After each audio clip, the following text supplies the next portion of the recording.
All right. Good evening, everyone. I am so sorry. So this is what happened. We're trying to go live on YouTube too. Okay, because some people would rather just join us on YouTube, but for some reason that was posing a problem, and that's why we're a bit late. So sorry about that. Good evening, everyone. Welcome to this anniversary special. My name is Maribeth Chima. I am your host. I am your convener, and I am the founder of the Parenting Through Mentorship Academy and Facebook group. And today we actually mark 2 years. So for 2 years, we have been on this journey. For 2 years, we have been on this journey. For 2 years we've been on this journey. It's been amazing. It's been rewarding. I mean, there are sometimes, if you read my notes, my post this morning, I said there are sometimes that you just wake up and you're like, you know something, should I just throw in the towel and just go and have my life back? Okay, but then again, we think about the fact that every time we come here, there's at least one person. And if we come here and we find just one person here ready to take the message, one person that this message can impact, and one person that this message can make a difference in their lives, then we are fine.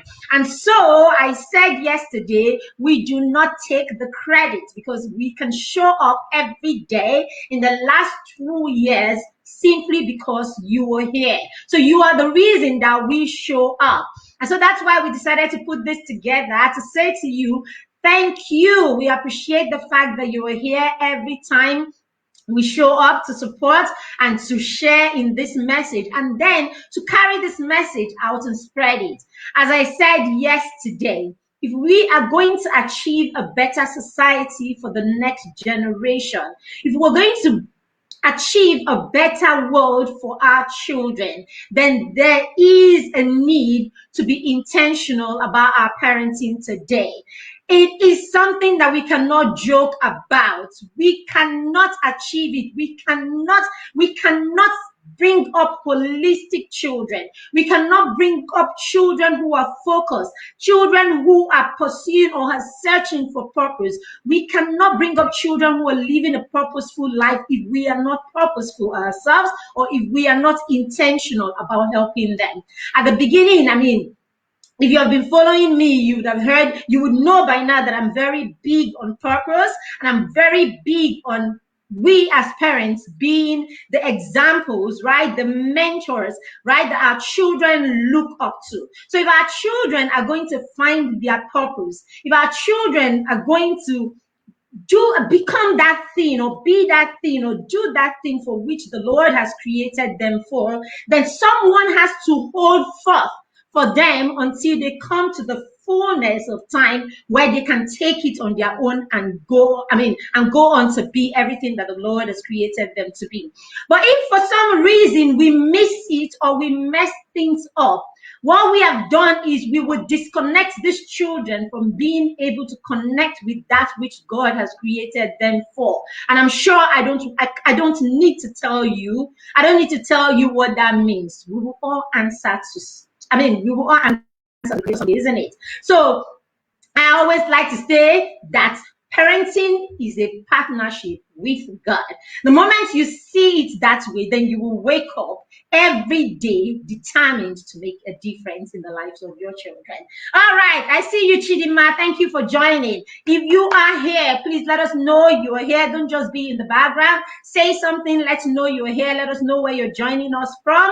Okay, before I bring our guests on screen. So by now you know that our guest is none but the amazing Abibo Berepele. Abibo is someone that is passionate. You know, I said the same thing about Etima yesterday. Don't worry, it's not a lingua that I use every time. It's simply because I know that I know, and I know the people that I am talking about. These are people that when you see them carry this message, you know that this message is beyond being on screen. It's beyond followers. It's beyond selling courses. It's beyond selling books.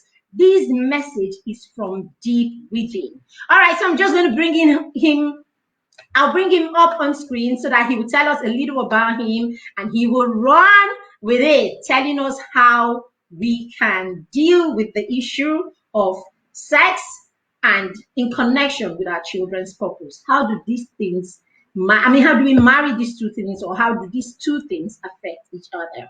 All right, so I'm bringing Abibo on screen right away. Good evening, sir. Good evening, Abibo. It's good to have you here.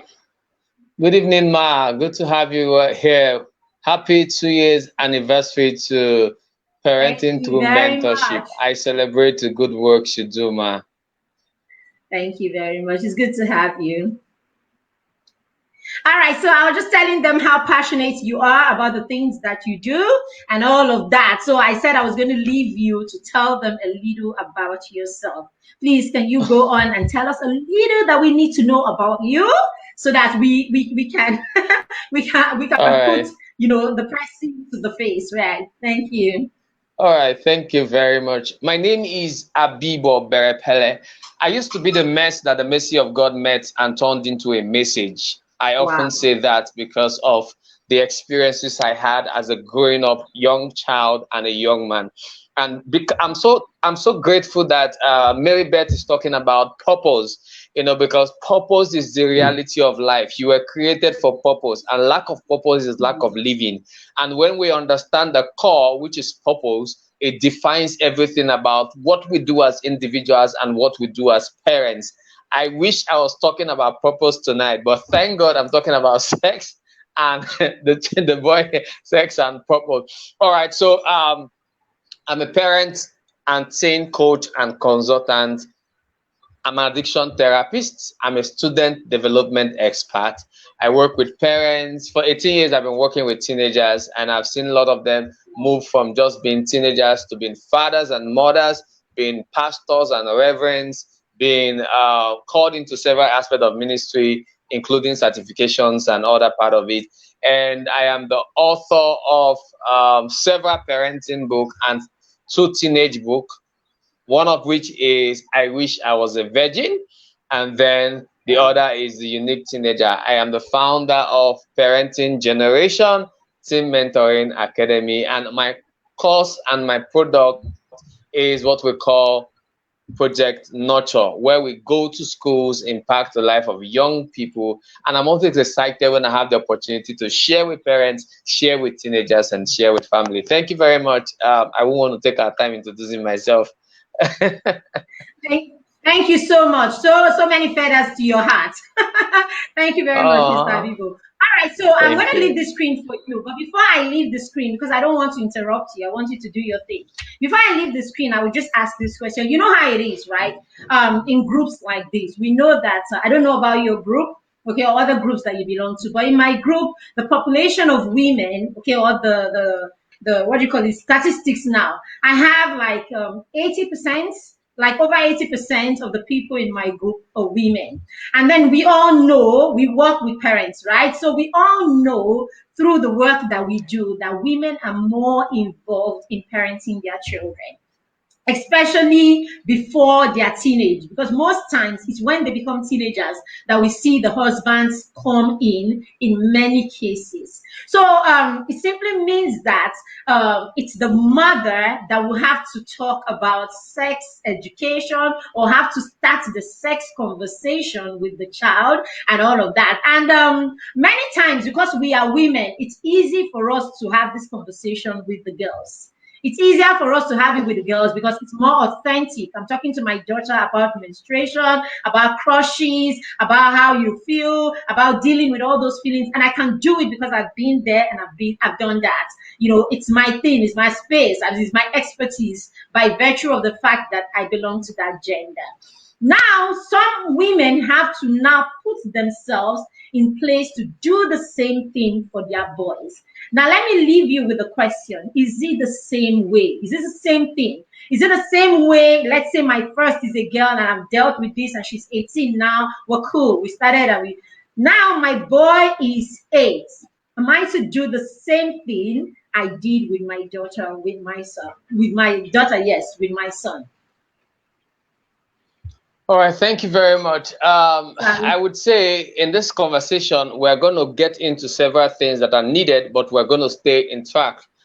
You have to, you see, the fact is, as I often say, parenting is a teamwork. It is not what happens by chance or by accident.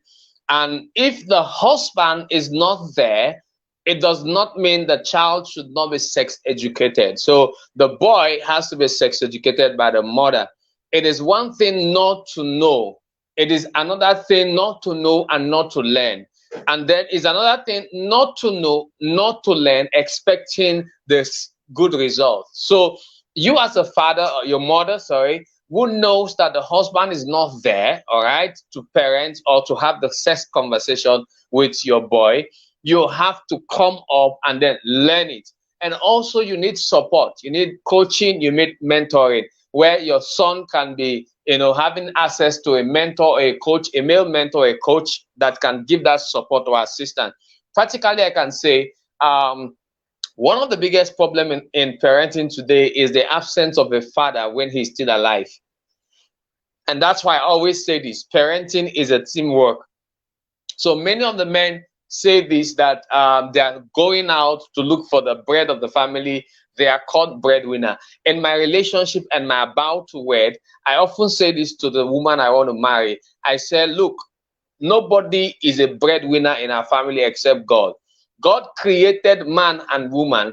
God is the supplier, but he uses us as channels. So nobody is the breadwinner in our family. God is our breadwinner, but we are channels for which he distributes this bread. If her channel is higher or our connectivity to the supply of the bread is higher, that's fine. I have to up my game. But for the supply, we know that God is the supplier. So this is what I had to correct first within me, because many men use the excuse that I am not available because I have to run the work and then I cannot attend to my children. And this is what I also say: every son needs a father.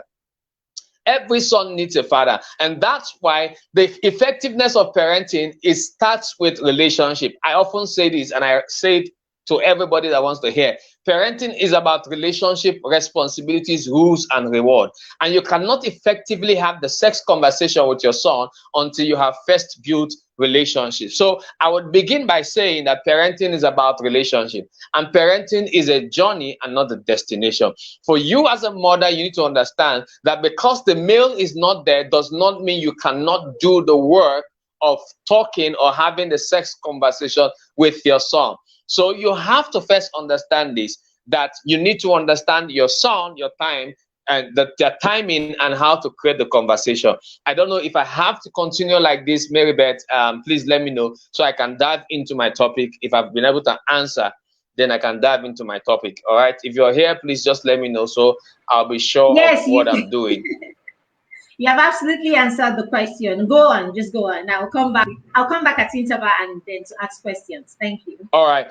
All right. So thank you very much. So I want to begin by saying this, that effective parenting begins with relationship. Parenting is about relationship, responsibility, rules, and rewards. And the sex conversation is, virtually a physical, a spiritual, and mental and emotional topic that we as parents must pay attention to, especially for our world today. If you don't sex educate your child, let me say this: the society, the media, everything is intentionally sex educating your child. And if they sex educate your child or your son in a negative way, guess what's going to happen? Your daughter will be abused, your son will be abused, your children in the neighborhood will be abused, including you can possibly be abused. And that's why we're talking about it. So let's begin with this, that parenting and sex education begins with relationship. It begins with relationship. I want to say this: how can I talk with my son about sex? So that's number one topic I want to handle right there. How do I talk with my son about sex? Number one, you have to begin by becoming a pal parent. What do I mean by being a pal parent? First of all, you have to take the responsibility of parenting. You have to be present. That's P. You have to be present for your child and with your child. You have to be present for your child and with your child. This is where we have the problem. Many fathers are present for their children, so they pay the school fees, they pay for their textbook, they pay for their lunch, they pay for their house rent, but they are not present with their children. Being present with your children means that you have to understand your child's emotion and connect relationally with your child. So you can be present for your child and not be present with your child. And that's when you cannot have the effective sex conversation with your son. So every son needs a parent that is present with him.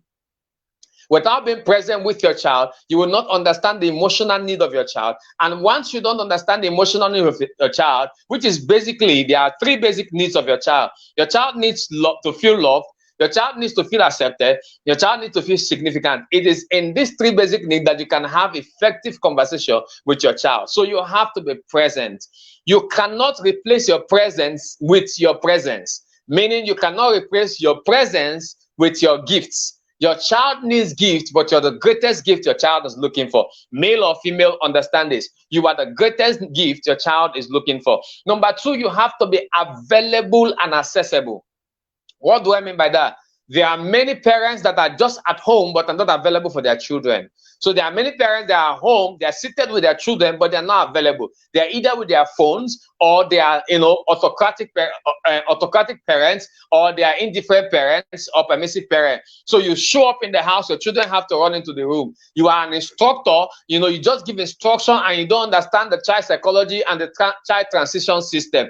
When the child was very small, between the age of 0 to 5, you were more of giving instruction. When the child got to 5 years, you started asking a lot of questions to the age of 9, and then you move from just an instructor to a conversational parent, where you have to consistently create conversation, question and answer. Your son is asking you, how is this going? You have to carefully answer him and not just say, this is how it works. And the son say, why? You don't just shut him up. You have to answer every bit of his question. Why? Because you are trying to show him that you care about him, it's important to you, you value him, you love him, you accept him, and he's special to you. And from the age of 9 down to the age of 15, there's this conversation that moves from just mere conversation to coaching section.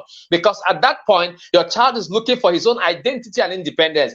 And it is the things you have been able to nurture through connection and conversation that you fed your child through. The child is now going to the world, or the boy is trying to go to the world to see whether what you said and what the world is saying is the same. At that point, where the child begins to find out if you spoke truth, he's attacked by a lot of things. He's attacked by the media, he's attacked by his peers, he's attacked by the society, he's attacked by those that are above him, by their behaviors and attitude. And that's why the first thing you need to do is to make your child love you, trust you, value you. But your child cannot love, trust, and value you if you don't love, trust, and value your child. I often say this: your child will only respect what you say when you respect your child's emotion. So you have to be accessible. You have to be accessible in the sense that you do not see your child based on his behavior. You have to look at your child based on who you are and based on who he is, not what he does. And that is why I often say this, that the greatest responsibility of a parent is to love a child unconditionally, no matter what and even if.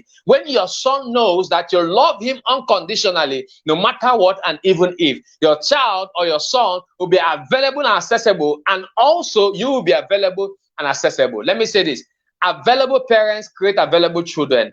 Accessible parents create accessible hearts. What does that mean? If your heart is accessible, that your child can come to you and ask you any question, your child, the first point of conversation and discussion when a matter arises is you. So practically, a boy in school was told by his classmates, he was 7 years old, he was told by his classmates that he can use cream to actually masturbate. Guess what? The boy, heard that, did not talk to his classmates, and he got home to have the conversation with his mother, and the mother did not listen to him. She was present in the house, but not present with the child. She was not accessible and available for the child. The boy got home, and his friends started talking about how they did it. He told me that he was 10 when he shared this story with me, that from the age of 7 to the age of 10, that after masturbating, he started feeling somehow. That period, the children can't ejaculate, but then they have this erection, all right? They're feeling somehow. They feel that's exciting, and they were playing around it. That's how they started using within the break period, or sometimes they'll say they want to go ease themselves and do that in the toilet. And for 3 years, he was into it. Why? because the parents were not accessible to listen to him. And that's why you need to pay that attention. Sex conversation is not you just talking to your child, it's you listening to your child, you understanding what your child is saying. And that's what we're getting into. The third thing is what we said: you have to be a pal parent. We say you have to be present, you have to be accessible and available. And the third thing is that you have to listen to your child. Let me say this to you: children who are listened to by their parents become more responsible and feel safer to tell their parents the mistakes they want to make or they've made. Until you learn to listen to your child cannot give you his heart. And many children today actually pay attention with their head because their parents are not listening to them. If you can listen to your child when he speaks, or listen to your child's emotion, your child can give you his heart to talk with. So never expect the heart of your child until your child receives your ears. Let me say that again. Never expect the heart of your child until your child receives your ear. Your children are trying to learn how to handle the changing bodies and urges in the society that shows them yes, but tells them to wait. So your child is growing up. He's between the age of 7, 8, 9. There's transition. There's change in hormones.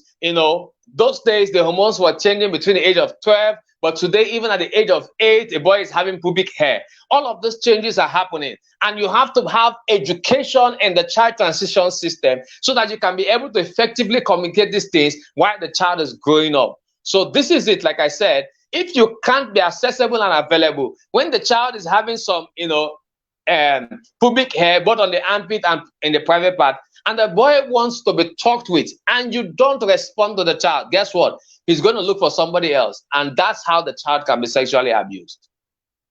Let's get to the point. Number one, don't discredit their emotions. They will have crush, infatuation, attraction, and then they'll battle with it. Now, this is it. I tell parents, prepare the children for the best, but expect the worst from your children. So the truth is this: I've got children who were flogged by their parents because they crushed on a girl. And then the boy cannot handle it. So you cannot beat out a crush, because crush is an emotion. You don't flog at emotion. You educate an emotion. So your responsibility was to educate the boy to understand that crush or infatuation was not wrong. It is your ability to control it that matters a lot. How do you handle it when you have feelings for a girl? Because every young boy will have feelings as they grow up. Except the boy is not normal. Beating a child for having a crush, it's not normal. It means the parent is abnormal. And when you can't talk with your child, or when your child cannot tell you how he's feeling about a girl, it means you have lost a part of your connection and effective sex education with your child. So number two, don't abstain from educating them or having the sex conversation. Somebody asked me, when should we start having the sex conversation? I said, from when the child is very tender.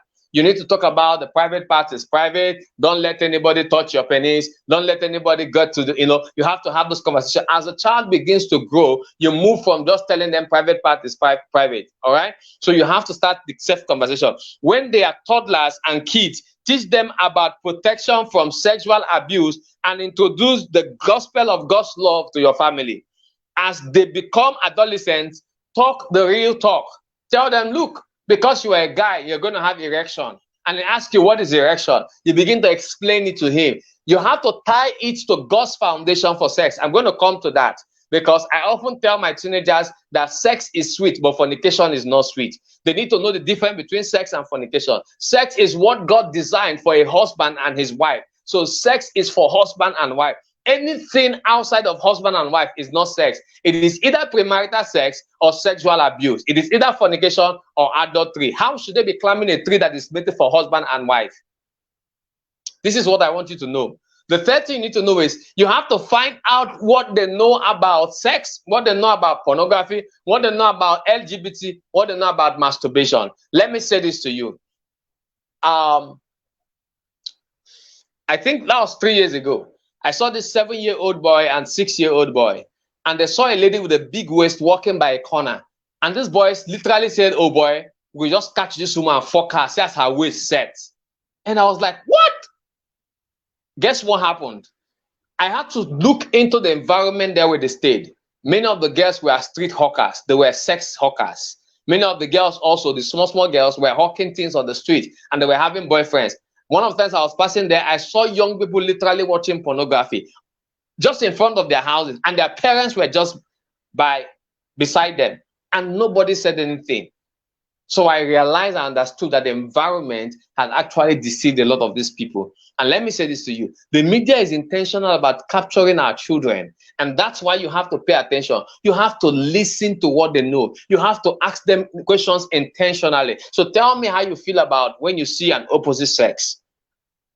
There need to be education on what boys need to know about girls and what girls need to know about boys. I used to have that training, especially for churches and for families. What your son needs to know about girls, what your daughter needs to know about boys, what they need to know about same sex, what they need to know about the opposite sex. How do they relate with them? Because sometimes it comes with a picture of friendship. Can we be friends? They need to understand the 5 dimensions of friendship and relationship. They need to get this point. But that's not what we're looking at basically tonight. Number 4, talk about sex early and often.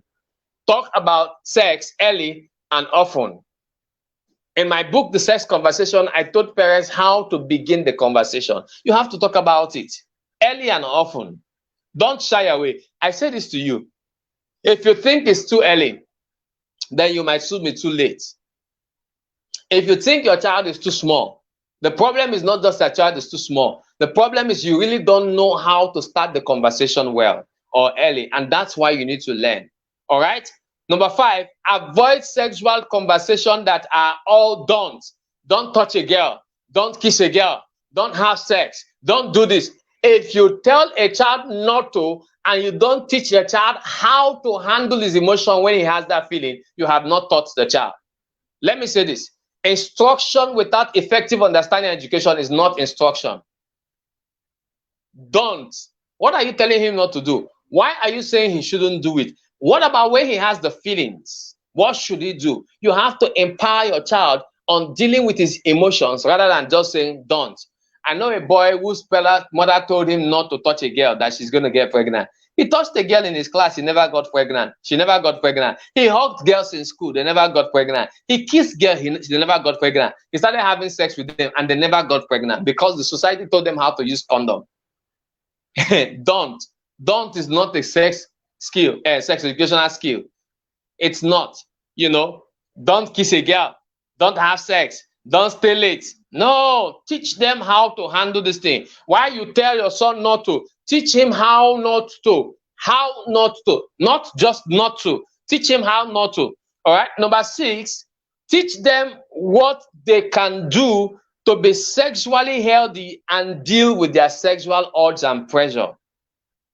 You have to teach them what do they have to do to be sexually healthy and to deal with their sexual urges and pressures. There's a time they told us, he said, "Conji they kill man."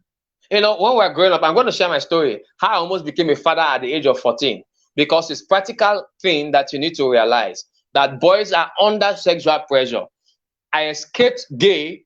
I escaped being a father at the age of 14. A lot of things had happened in my life, and that's why I can share this with you basically. But you have to teach them. Number 7, teach them the right time, the right place, and the right person for sex. Please stop telling your children sex is wrong.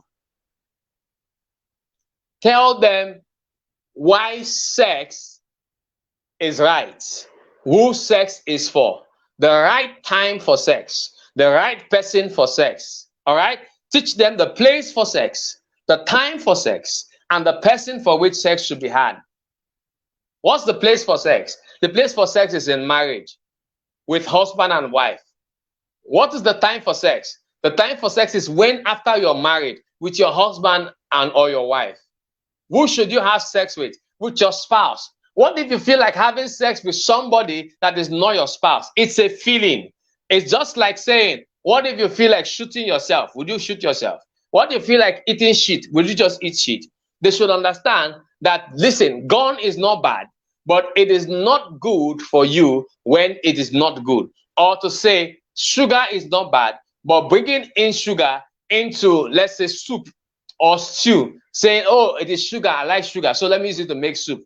It means that's not the right place, all right? So your teenager or your child, your son, needs to understand the place of sex, the purpose of sex, when to have it, where to have it, who to have it with.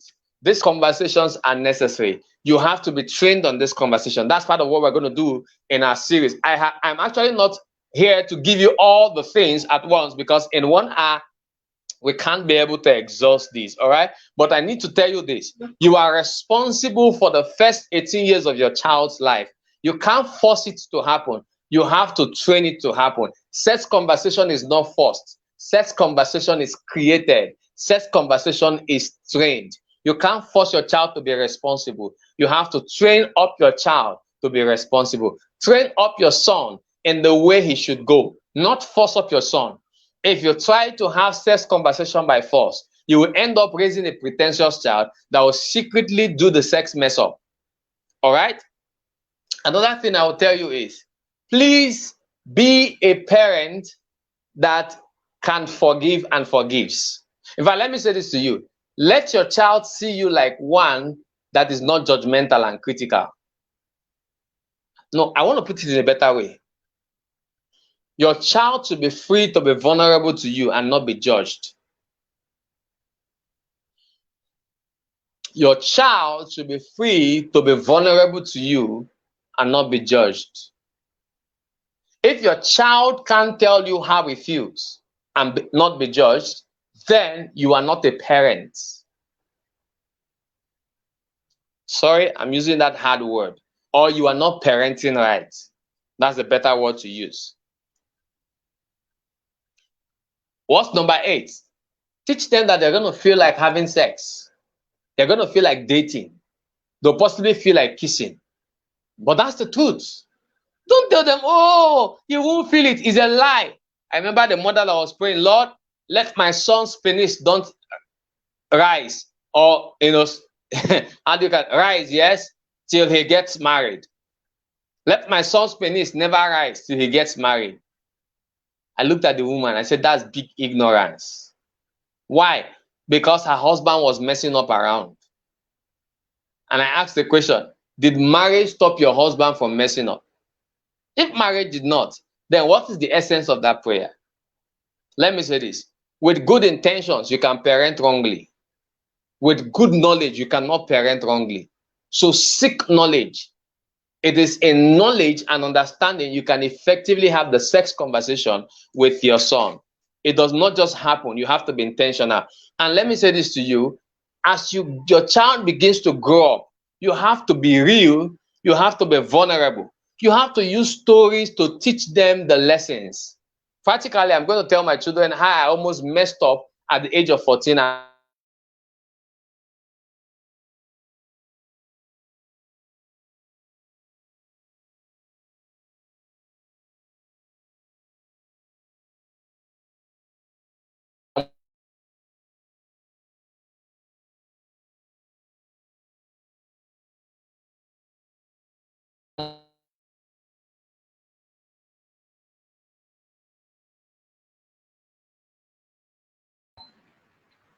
Okay, I don't know whether it's me or it's Abibo. I can't hear him. Please, if you can hear him, let me know. Okay, I don't know whether it's me or it's Abibo. I can't hear him. Please, if you can hear him, let me know. Okay, I don't know whether it's me or it's Abibo. I can't hear him. Please, if you can hear him. Okay. Hello, please, if you're there, let me. So, I can't. I think Abibo is having a bit of network problems. Oh my goodness, have you been blown away like I have been? He has said so many things that how many people, how many of you are actually finding it out to catch up with Abibo? He's so fast and he's just, it's I'm just here like screaming behind the scene, like, oh my goodness. As in so much fire, so much knowledge going on here. Let's just hang in there. I'm sure he will soon be here. He's trying to come back on. I can see him trying to get back. I'm sure he's having network problems, okay? But he said a lot of things so far. He said a lot of things. Okay, I think we have him back. All right, we lost you there for a minute. Yeah, I'm so sorry. I think my network went off. So you have to teach them with lessons. Now, some of you may not have had this experience, but you have to use people's story to start the conversation with the child. All right. Then number 10, teach them how to set boundaries and standards and how to keep their boundaries and standards. The problem is many of us as parents, we are not purposeful. We are not intentional about our life. So we don't have boundaries and standards. We tell our children to do what we don't do. We create environments that are negative and toxic for our children, yet we expect them to become responsible and purposeful. And this is what I say. If your child understands personal values, personal standards, and boundaries, the child will keep himself no matter what and even if. I can say this literally, that it takes a child's personal conviction and personal values to keep a standard, but it has to be, foundation has to be from the parents. You have to nurture it, expose them to truth per time. Let me say this, no matter how advice, no matter the level of advice you give to your child, if there is no conviction of truth, your child cannot be sustained in a sex-driven world like this. And I practically say this, good attitude is not good enough. It is good conviction from the help of the Holy Spirit that helps your child stay true. And practically, if you act like a perfect parent, you will have a pretentious son. Why? Because sons want to be real with real parents. So become a vulnerable parent, your child will be vulnerable to you. Become a real mother that can say, oh, while I was young, I made a mistake. Become a real father that can say, oh, while I was young, I made a mistake. If your child sees you without mistake, your child would try to be perfect. And in trying to be perfect, the child will become secretive and pretentious. And that way, your child will do a lot of mess that you don't know about. And you can't know your child when you are a perfect parent. So stop being perfect. Stop acting perfect. Become vulnerable so that your child will know that he can make mistakes. And that's why as parents, you need to teach your children how to process their mistakes, learn from their mistakes, and move forward. It's very critical and important. All right. So teach them to have standards and boundaries. One of the things you actually need to learn is that you need to understand what you need to teach your child about the opposite sex, how to train your child about boundaries. Some people say, oh, you don't have to get close to a girl. That is not just a boundary. You can be far from a girl, but emotionally you are sticking to the girl. I have a lot of boys who actually lost after girls. In their emotions, they are driving and masturbating with the thought of the girl in their hearts. Meanwhile, they are far. Today, they are sexting. Today, they are visual sex. And you are far from it, far from the girl. All right. So if they are far from the girls and yet their hearts are still close to them and their images are actually sex driven or porn driven, what do you think will happen to them? So you need to teach them that. Another thing you need to do is have the sex and social media conversation with your child. The social media sex conversation. Today, McLean is advertised. A lady is without bra or she's wearing pants. Today, newspaper is advertised. A lady is naked. Today, every music wants to sell a nude picture. Every music, almost every social and secular music. I tell them how secular is that music. And guess what? They know what your children need. Let me say this. Your children need good sound. Your children need good beats. Your children need image that is attractive. So they put sound, beats, and lyrics in an image that is attractive. So for instance, see that girl with a booty bounce. The child asks, what is booty bounce? You say, it's nothing. No, you have to tell him, look, booty bounce is buttocks. But let me ask you a question. Are you directed by the buttocks of a girl, or you are directed by the purpose or your vision? You now start begin to explain to them that, look, buttocks is not the direction of a responsible son. Breast, now, because your son is actually a teenager now, he has heard these words. Don't pretend as if he has not heard this word. These words are real words, all right? Ask him, oh, so have you ever watched, for instance, have you ever seen a naked person before? Mommy, no. Even in television. Mom, I've seen in television. How did you feel? I felt awkward. Why? Have the conversation with him. The media is selling a lot of nonsense to our children. Gone are those days when your child will just close his eye not to see a kiss. Today, let me say this to you. I bought pornography when I was 12 years. I bought it. In fact, I was addicted to pornography from the age of 7. For 14 years, I was actually addicted to pornography, but that's not my conversation basically today, except I'm asked. I bought blue film when I was 12. It took me time, 2 years and 6 months, to actually watch that blue film. The day I wanted to watch it, somebody caught me. I thought he was reporting me to my parents, only to find out that he actually wanted to watch with me. And then we started watching, I started masturbating together. And then we became porn Viewers Association. Now, that was not all. He introduced others to come and join us. And some of them were paying to join us to watch. Guess what? That time I had to buy and secretly watch. Today, porn comes to your child. I was trying to type something about pics, free pics, free PREEPIX, that we spell as pics.com. I was trying to do it for a research based on graphics. By the time I got to it, it was free pornography that was there. And I was telling the person that typed that in for me, I said, no, it's porn. He said, it cannot be porn. He checked it and it's pornography. It means the media is actually putting a lot of content. Let me say this to you. Over 17,000 porn videos are shot every week. Over 17,000. As I talk to you, over 6,000 teens porn sites are available. Over 6,000 teen porn sites within 3 years, from 2018 to 2021. I don't want to get into porn conversation because it's a deep one. But what does that tell you? It means the media is intentional about sex educating your child. But the problem is the media can never tell your child the truth about sex. The media can never tell your child, your son, the truth about sex. There are images boys have about girls. You have to teach them the truth about girls, what they need to know about girls. This is critical and important. I used to do that with my boys. I tell them, look, this is it about girls. God created girl to become a wife and a mother. She was never created to be sexually abused. If your penis cannot respect itself to actually look for a vagina, then it means that your penis is not matured enough to become a father. Sorry. There are things I want to share. I can't share it like this. But I say it the truth. I tell them that manhood is not your ability to release sperm. Manhood is not the ability to look for a girl to sleep with. Manhood is your ability to take responsibility and find your purpose. The first definition of manhood is that purpose. Purpose is the first definition of manhood. It is not good for a man to be alone. It is not good for a male with penis to be alone. It is a man. It means, first of all, he has found God's purpose for his life. Number two, he is living in God's purpose. So that's why parenting with purpose or parenting through mentorship is very critical and important. Purpose is the foundation for every male. Where a male does not understand purpose, is not qualified to be a man. Many people, sorry to say, that got married were not men before they got married. They were male that were 35, they were male that were 40, they were male that were 35. Because of age, they thought they were qualified for marriage. Let me say this to you. Age is not in the number of years you have stayed. Age is your ability to understand God's purpose for your life and live by God's purpose for your life. I can say that for 22 years of my life, I wasted my life thinking I was a man, not knowing that I was just an age difference.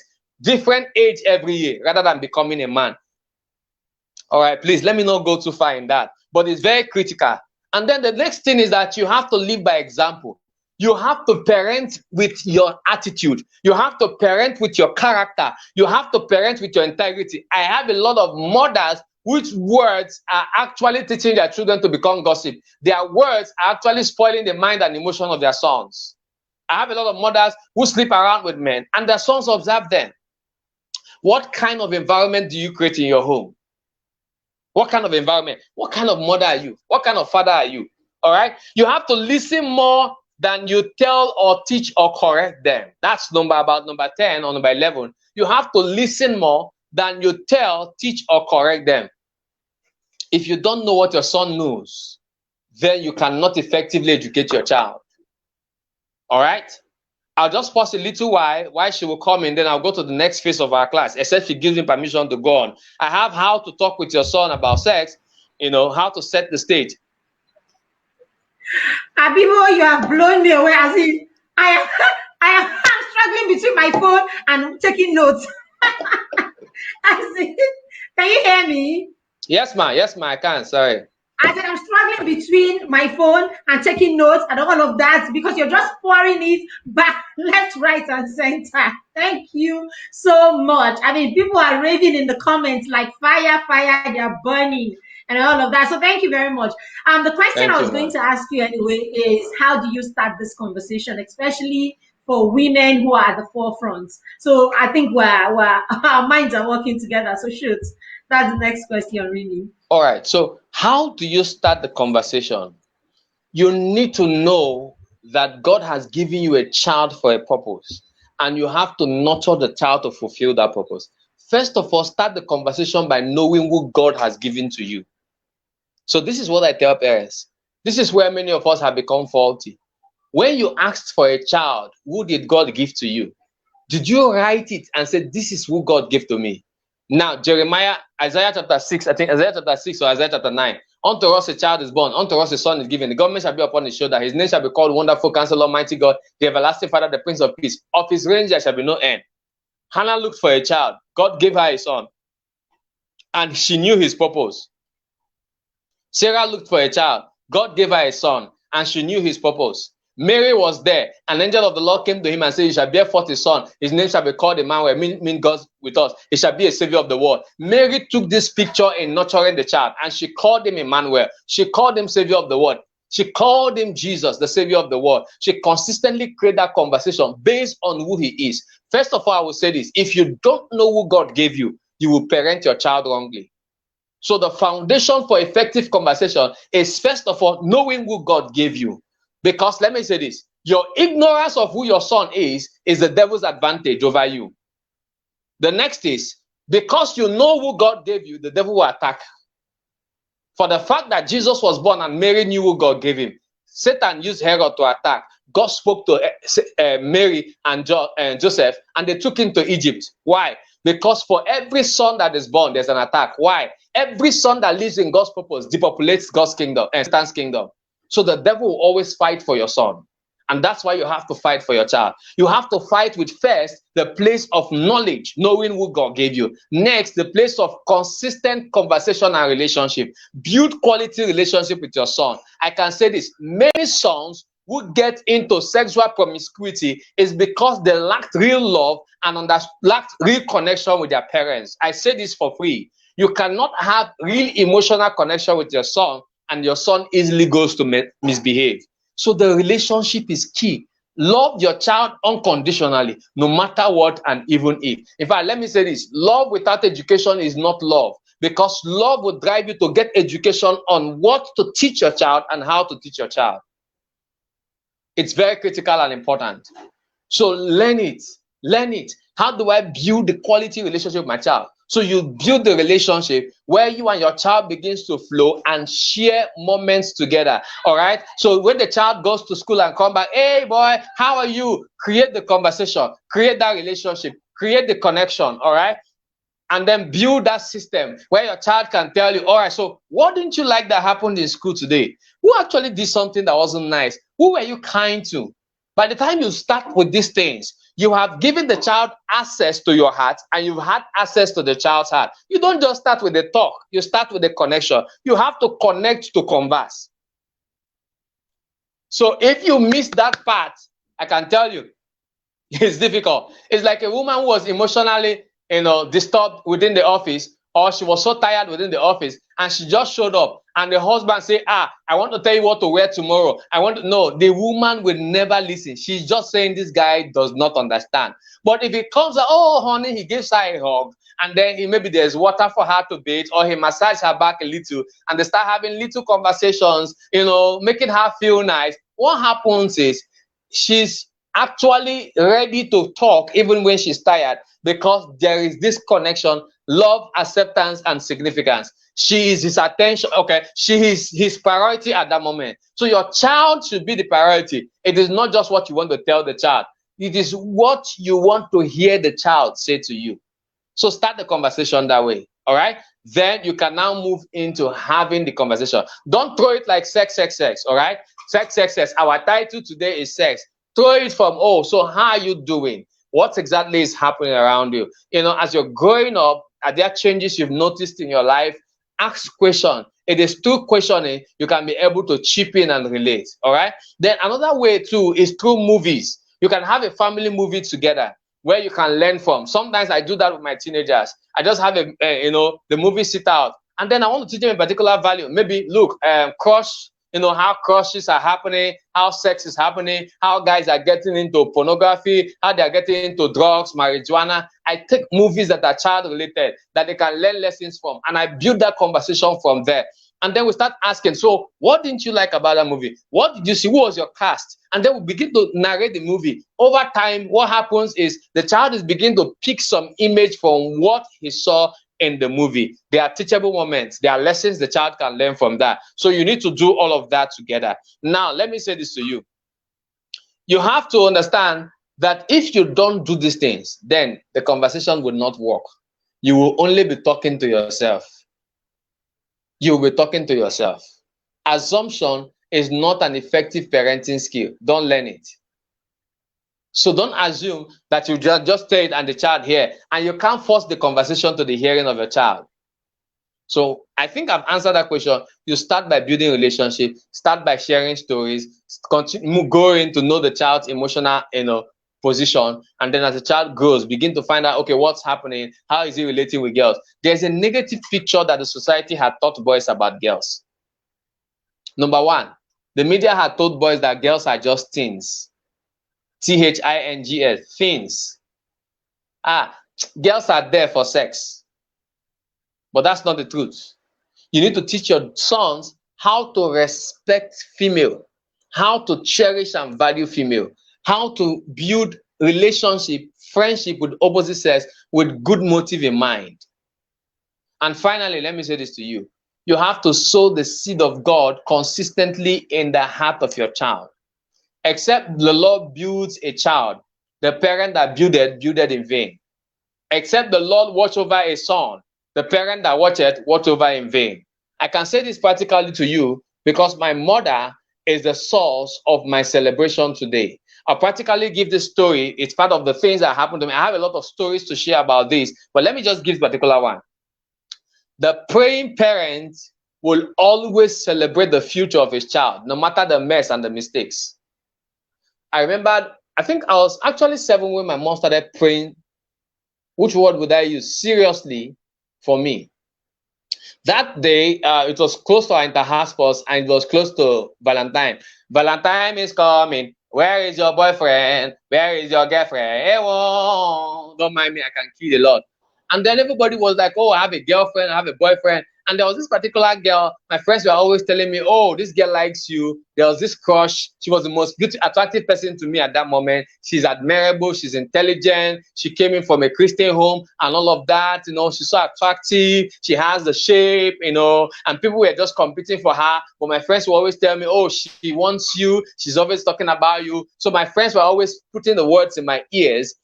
Guess what? So I concluded and said, okay, let me give it a try. You know what happened? So that day they arranged the room. One of my classmates that was just close to a field where we schooled arranged a room. I got into that room and I remembered my mother was praying for me one time. Within that week, she said, you will not make mistakes that will destroy your future. You will not make mistakes that will destroy your future. I'm not saying go around, start shouting over your child in the name of prayer. But I knew it was midnight, she was praying and I was awake. I went to steal her money. I was a mess that the mercy of God picked and made a message. I said that before. And then I got into the room. The girl was actually naked waiting for me to have sex with her. That was the first time I would have ever had sex. I was sexually abused when I was 7. That was not sex per se, but I was used to suck her breast, a girl's breast, put my hand in her vagina and all of that. That's the mess I got in. That's how I got into pornography and the rest of them. All right. So I was so excited that, oh, today I'm actually going to break my virginity. I'm going to have sex and the rest of that. By the time I got into the room, I've pulled my trouser, ready to do the deal. And then I didn't know how she began to stink. That was the help of the Holy Spirit. And I stood up, I was like, you're stinking. She said, no, but she was one of the neatest girls. Then when I was trying to go, she dragged me. I left my clothes. I was angry with her. I was in between saying, my mind was telling me, what? Look, oh, these guys had tried, though. They arranged this girl for you. Just eat, have sex with her. Nothing they happen.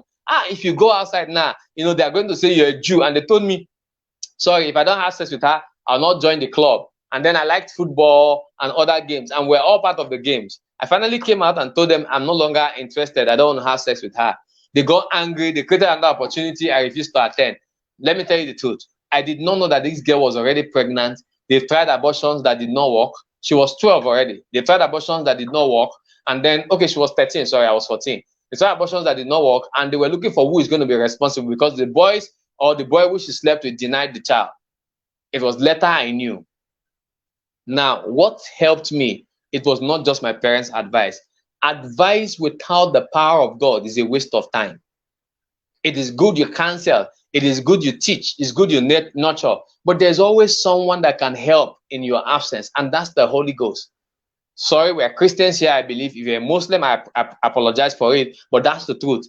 When Jesus was praying in John chapter 14, verse 6, he said, I'll pray the Father, he will give you a comforter. That comforter is Paracletus, helper, standby, intercessor, strengthener, advocate. What is the essence of the Holy Spirit? To help, to teach, to guide, to protect, to take us, our children, out of the mess. And that's one of your core responsibility, is to kabash, let me use that word, all right, is to stay in the praying room that will bet your child. And that's how my life was transformed. I can go on and say a lot of things, but I think I have to stop here. Then if we have another part to have a conversation on, I will. It is very critical and very important. This is just an introduction to this entire class. I'm sorry. Indeed, it is an introduction to this entire class. Thank you so much, Mr. Abibo Verepele. You have said so much, as in, you're so fast. So sometimes even catch up with you is like, but I'm sure everyone here has gotten the message. You have practically touched on everything. You have touched a bit on pornography, okay? You have touched on, the fact that out there, the what do you call it now? Is it the marketers of pornography, or whoever they are out there, actually out for the souls of our children? So however they are coming, whether it's porn, whether it's LGBTQ, whatever it is, they are out there. And if we are not deliberate as parents, then our children will listen to them if there is nothing to listen to from us, right?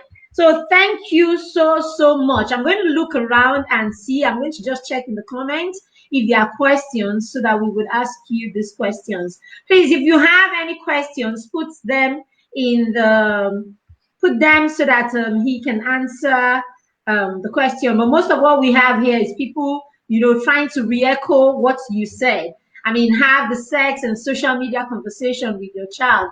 Teach them to have boundaries. I mean, people are like just raving here. What kind of environment do you create in your home? That one got me very well, because sometimes we're just completely unaware of the things that happen in our space, and we're there thinking that we have it all together.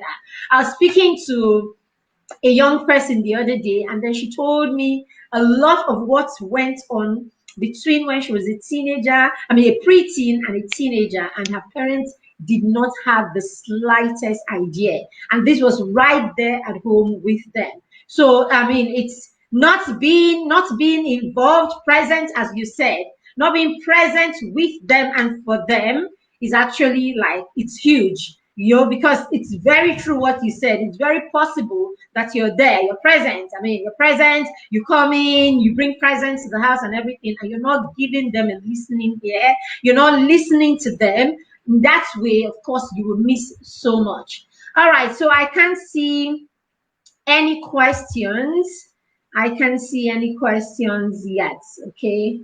Okay, someone said, how do I manage, let me just put it up on the screen in case you can see that. Okay, so how do I manage a child who already is exposed to pornography at age 12? Whoa. I love that. First, accept him. Love him unconditionally. Tell him he's not the first. Tell him you are not disappointed. Let me say this. It is how you treat him that would help the change you seek for. That's the first thing. So accept him. And then next, have the conversation. So how did you get into it? How did you get into it? Let him be able to share with you. Now, if you're a kind of person that he cannot share with, it means it will be difficult. So you need a mentor, a coach, a therapist. We're there to help. All right. Now, by the time that goes on, you tell, okay, so what do you want? How do you want to be helped? Do you want to come out of it? What have you tried? Because you need to know what the child has tried, all right, so that you would know why it didn't work and what worked before you now start looking at, okay, this is what to do. So you don't bop up and say, oh, this is what to do. If you do that, you have not actually accepted the child and you have not understood the child's emotion.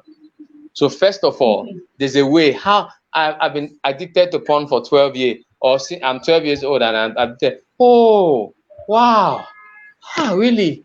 But, so have those expressions, have those emotions. I think with that, you can now begin to do that. Another part of it is, I can't say all of that here, but I have it in one of my books called the Porn Protection Guide, how to relate with a child who is already addicted to porn or who is already exposed to porn.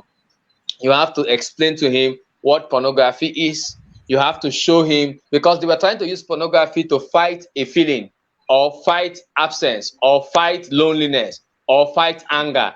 Pornography is itself does not satisfy anybody. It actually makes you feel depressed and the rest of them. So until the child begins to see that and own up to it, that's when the child can be able to get more from you. All right. So it's not something you have to do overnight. It's something you have to follow through those processes. But if you need help, we can actually give the help. Okay. Another question says, can a dad talk about sex education to his girl child? Yes, he can. Yes, he can. It's a teamwork where there is no mother.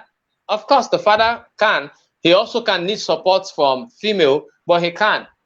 You know, he can talk about some of the things. I learned about menses and the rest of them, in as much as my wife is going to talk with my daughter about these things as mother and mother experience based on, you know, female. But I can add up one or two so that she would not think I'm a novice. And then let me say this. Sometimes when the father can talk these things, the girl trusts her father and then look at it and say, oh, I can share anything with my dad. She does not look for a boyfriend, you know, because the dad knows the woman's word at a point. So the guy, dad, look, I'm feeling this for a guy. What do you think about it?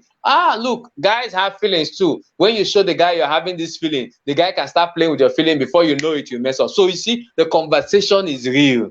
He's not telling him, look, guy, when I was young, me too, I had this feeling. Oh, sometimes I messed up, but look at the consequence. Look, guys lose. So, for instance, when I talk with my girls, I said, look, if somebody do sex, who the team paper, say a girl. Say if a boy and a girl, someone gets pregnant, who gets pregnant? I say girl. Who loses period? Girl. Who looks for period? Girl. Who does it? Girl. Who stays 9 months to give birth? Girl. Who forgets about school for a while? Girl. Who start nurturing and, you know, all of these things? Who now abandons the person and go marries another person? Boy. Who now has struggled to marry another man because he has pikin? Girl. So who suffers the pain now? Girl. So why do you want to have a temporary pleasure for a long time regret? Yeah. So it's necessary. The father can do that. All right. So there's nothing wrong with that. I think very valid. I think the earlier we start demystifying this conversation, the earlier we bring it to the point where we can talk about it the way we talk about movies and talk about other things. You know, when we talk about it that way, it doesn't matter who is giving it anymore. Do you understand? True. It doesn't matter. Yeah. So when it's something that, you know, you just talk about like easily and all that, the children won't feel, you know, out of place that daddy's talking about it. If they started this conversation right from when they were little children, you know, and all that. And yes, there are certain things you probably would rather teach the child yourself as a woman. That's fine. Just as you said, you will still, I mean, you're not a novice, so you can still say, you know, you can still, especially with girls, I think it's important that fathers are able to talk to their children at some point, their girl children. Let me add this. Okay, let me add this clearly, that it is sad that a lot of parents or fathers are not intentional about talking with their sons, neither are they with talking with their daughters. Yes. It is also sad that I can say this, that the Playboy game plan has increased far better than what it used to be. It is sad that fathers are not so concerned about how boys are misbehaving. In fact, literally on the streets, when boys are misbehaving, fathers look at them as just growing up boys, and they do not care to caution them.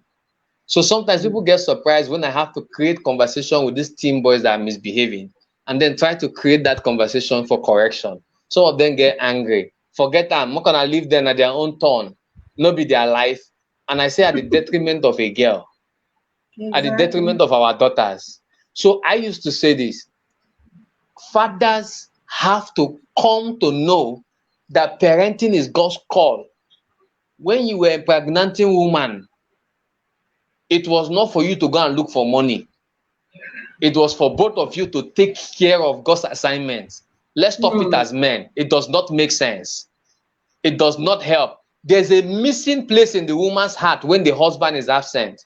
There's a struggle in her heart when the man is absent. In fact, I used to tell people, if I was married 3 years ago, I would have been a disaster to generations because I did not learn fatherhood and parenting.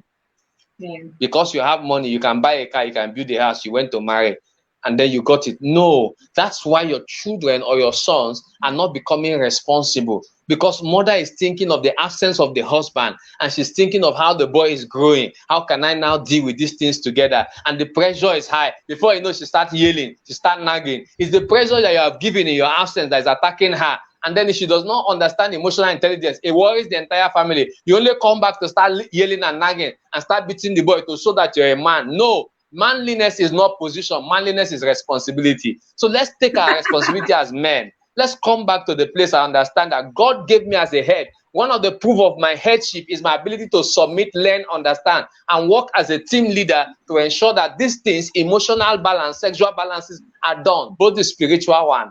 Sorry, I will not talk again because our time is fast spent. I can go on and on. Please forgive me. All right.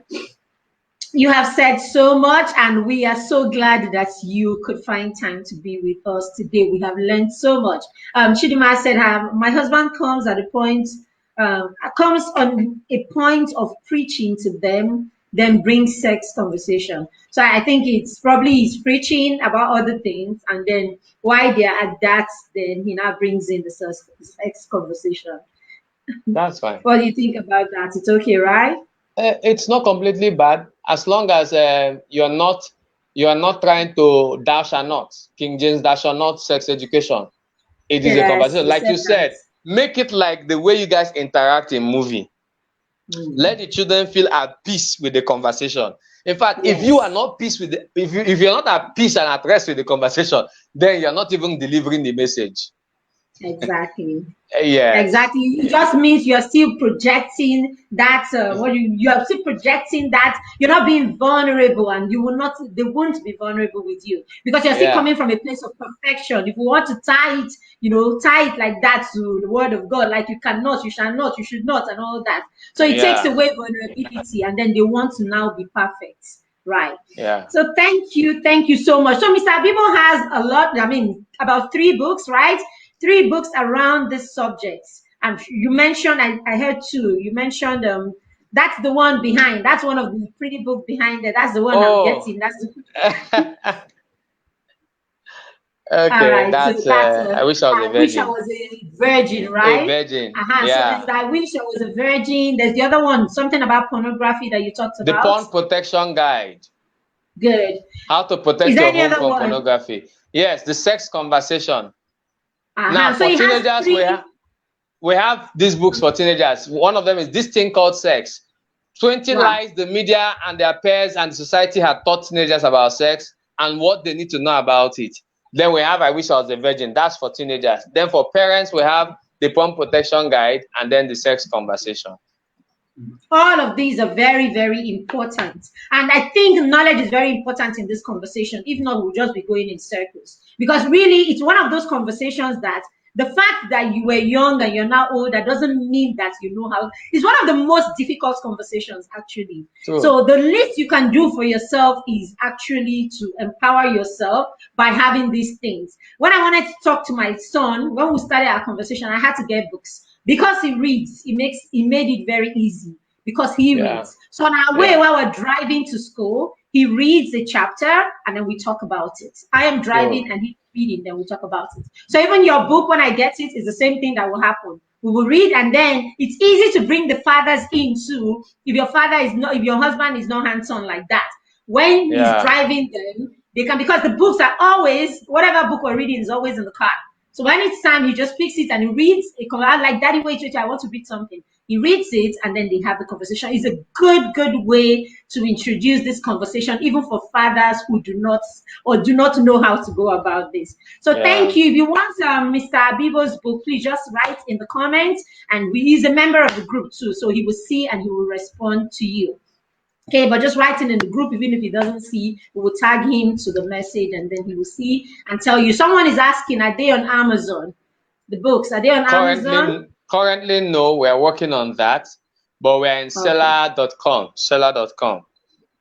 Okay, okay. So Yeah. Chidima is in I think she's somewhere in the US. That's why she's asking. So thank Okay, you very much, she can get us. everyone. Yeah.